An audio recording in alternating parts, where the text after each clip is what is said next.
There's no denying that lightsabers are the coolest things ever. They combine everything that's awesome about samurai and knights with a colorful sci-fi twist. Ever since the original Star Wars showed the first lightsaber battle, we have been hooked. Since then, the sabers have only gotten more and more impressive. Some of them have multiple blades, some transform, and some are awesome just for their simplicity. So let's count down the greatest lightsabers in the Star Wars universe.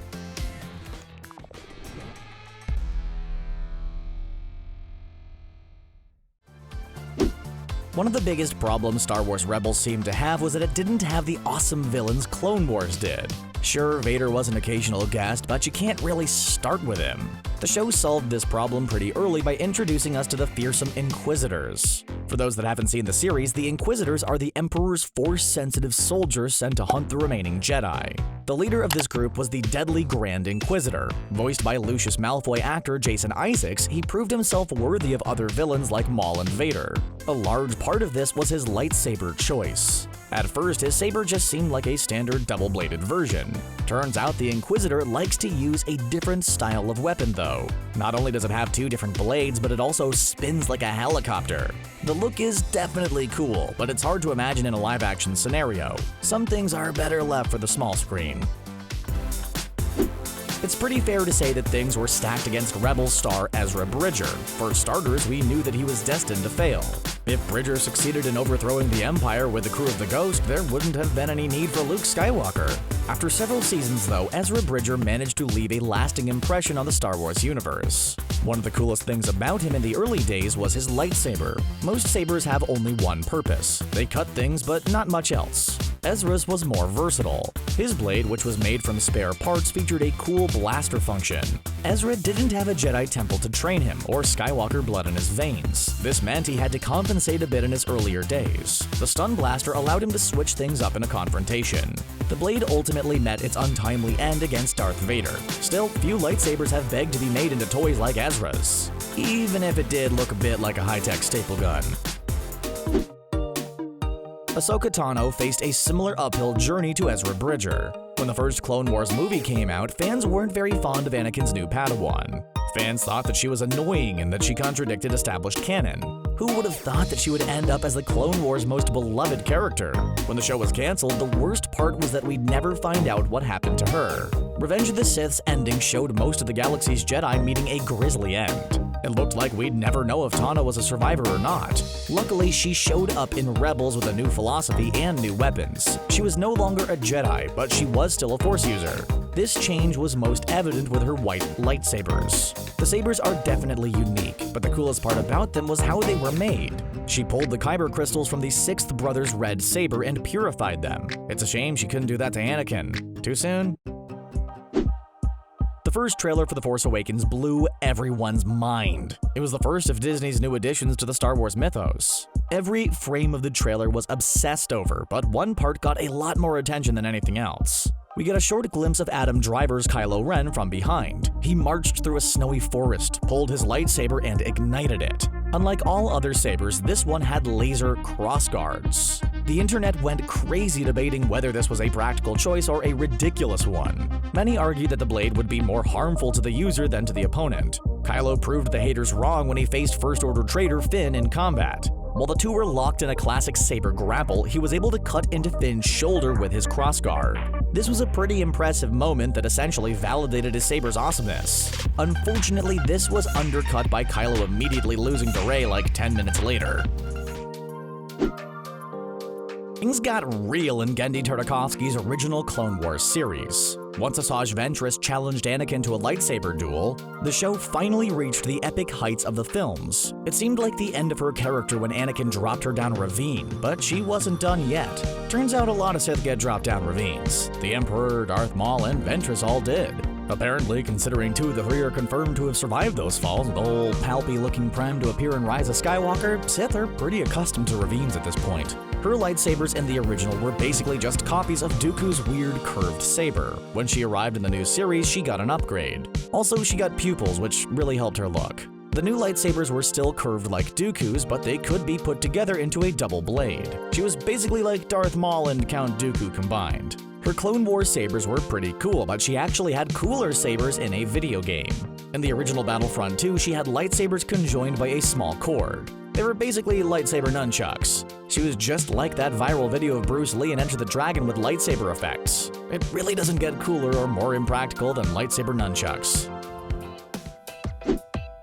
Every lightsaber we've seen so far has been used by a Force-sensitive person. The Mandalorian Darksaber is not only a unique weapon because of its distinct color, but also because of its history. It was originally created by the first Mandalorian Jedi, Tar Vizsla. For those that don't know, the Mandalorians are the race of people that both Jango and Boba Fett belong to. Well, I guess Boba's a clone, but yeah. For years, the saber was kept in the Jedi Temple. Then the Mandalorians retrieved it and it became a part of their culture. It was passed on through the House of Vizsla through the eons. Their culture dictates that the blade can only be truly passed on by its owner getting defeated in singles combat. That is how Pre Vizsla lost the Darksaber to Darth Maul.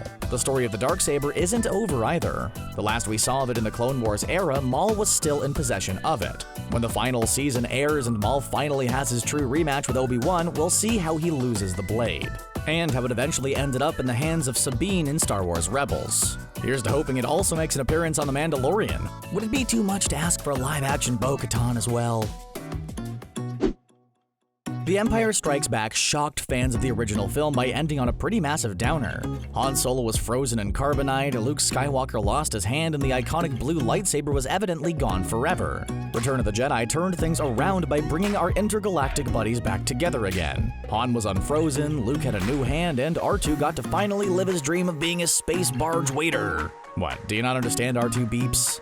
That droid loves space barges. The coolest thing in the first half hour of the movie was Luke's awesome new saber. You know, that and Jedi rocks. Today, we've seen a lot of differently colored sabers, but back then, seeing a green lightsaber was awesome. Luke received his father's lightsaber from Obi-Wan, but this one was truly his own. In classic Jedi fashion, he constructed this one on his own.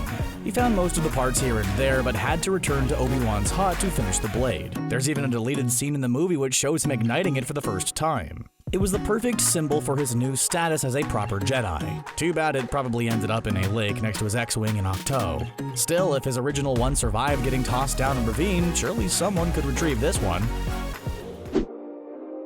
We got to see 3 different lightsabers in the original Star Wars movie, but one was certainly more impressive. Obi-Wan and Luke both had cool blue sabers, but it was Vader's that made the lasting impression. It was the first red saber ever seen, and the perfect weapon for one of film's greatest villains. The story behind the blade is pretty cool as well. Obviously, Vader couldn't use his own blade since Obi-Wan stole it as a trophy? Wow, Obi-Wan, not only did you leave the man in a lava pit, but you stole his weapon for fun? Sidious tasked the newly minted Darth Vader with making a new blade. Vader's first lightsaber was actually a corrupted version of a Jedi Master he defeated after the Republic's fall. Then we got to see Vader bleed the Kyber crystal and turn it red. Eventually, he lost this one as well. Anakin never had luck holding on to sabers. Vader then constructed his own saber, which went on to become the one that terrified people throughout the galaxy. Just the sight of it made Rebel soldiers freak out like he was Jason Voorhees in Rogue One. Though arguably the coolest scene with that saber is in the fan recreation of the original Obi-Wan vs. Vader scene. If you ever wanted to see Darth Vader go full tilt, that is where you watch it. A lot of fans have trouble with The Phantom Menace. Jar Jar, Child Anakin, and the space politics of the film didn't really resonate like the originals did. There's one thing that most fans do agree on about the movie though. Darth Maul's double-bladed saber is awesome. What you might not know is that Darth Maul isn't the only saber user that's famous for using a double blade. Though the canonical nature of these characters is a bit murky now, there are several historical characters that used one. Legendary Jedi turned Dark Lord of the Sith Exar Kun is famous for his blue double blade. He also looks like an angsty version of Sylvester Stallone. Kun was famous for being one of the greatest duelists in galactic history, so it's fitting that Maul would choose his blade, seeing as he was also famous for his skill, despite the fact that he lost to a Padawan who he disarmed. The other most prominent double blade user was in the famous Knights of the Old Republic game. Bastila Shan was the primary female character and possible love interest in the game. She briefly fell for the influence of Sith Lord Darth Malak. She also fought against and then alongside Darth Revan as they fought to restore order to the galaxy. So Maul choosing a double blade fits with his purpose of trying to redefine galactic history. His original goal was to be the Sith who overthrew the Jedi. Vader ended up stealing all that thunder though. Maul's fighting skill was on full display in Episode 1, but that's not the only place you can see it. It's also on full display in one of the best fan films of all time. Darth Maul Apprentice shows just how formidable he was before he lost on Naboo. Maybe if he had kept his double-bladed saber, he would have won against Old Man Kenobi. There's one lightsaber that is by far the most legendary in existence. It has appeared in almost all of the films across 3 different franchises. Not only was it used to destroy the Jedi, it was also used by 2 Jedi destined to save the Jedi. The baby blue saber is basically Excalibur by this point. Anakin was the first one who used the blade. He fought with it across the entirety of the Clone Wars. It was even the blade that ended the confrontation with the final slaying of the Separatists. Right after the slaying of the Jedi. That was a big week for it. After Obi-Wan defeated Anakin, it was passed on to his son Luke. It served him well throughout his early training days, but was lost in Cloud City seemingly forever. Fortunately, it made its way back to the ancient spacer Maz Kanata, who tried to pass it on to Rey. It was briefly carried by former Stormtrooper Finn before he lost it to Kylo Ren. He desired the blade since it was constructed by his hero Darth Vader. Ren called to the saber, but it flew to Rey instead. They would mirror this again in The Last Jedi, where both of them called it, and it was seemingly destroyed. We'll have to wait to see the rise of Skywalker to know what becomes of the legendary saber. Regardless, this saber will go down as the series' most important weapon of all time.